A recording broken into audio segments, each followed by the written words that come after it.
વડીલોને સન્માન આપવાનો સરાહનીય પ્રયાસ। વડીલો માટે આનંદ મેળો યોજાયો।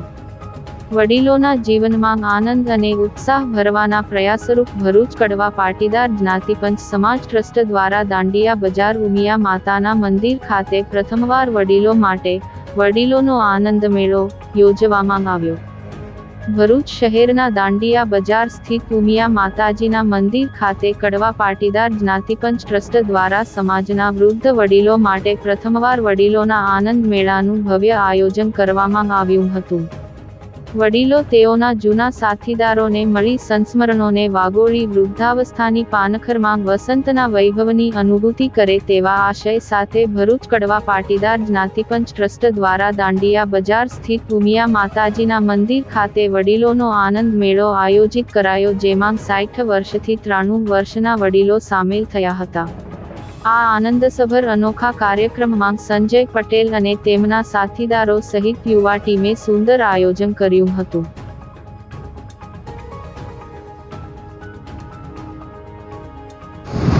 માં નર્મદા નદીના કિનારે દશાશ્વ મેઘના ઓવારે ભરૂચ કડવા પાટીદાર જ્ઞાતિપંચ ટ્રસ્ટ જે ઉમિયામાં મંદિર દાંડિયા બજાર ખાતે જે આવેલ છે, એમાં ભરૂચમાં બધા મેળા તો બધા પુષ્કળ થાય છે, પરંતુ આ પ્રથમવાર અમે વડીલોનો આનંદ મેળોનો યોજવામાં આવ્યું છે। વડીલોના આનંદ મેળાની અંદર 60થી લઈને 93 સુધીના બધા વડીલોએ આ આયોજનમાં ભાગ લીધો છે।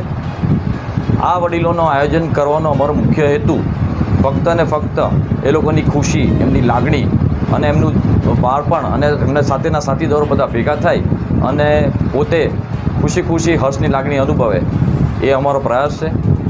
એમની સાથે સાથે અમે એક આ પ્રસંગમાં યોગદાન માટે પણ સ્વાતિબેનને બોલાવ્યા છે અને સ્વાતિબેન દ્વારા એમને યોગનું થોડું ઘણું જ્ઞાન પણ આપવાના છે। અને સાથે સાથે અમે લોકો એક રમૂજી રમતગમત ગેમ પણ રાખવાના છે કે જેથી કરીને એ લોકોને ખુશી મળે અને પોતે જૂના સ્મરણો યાદ કરી શકે।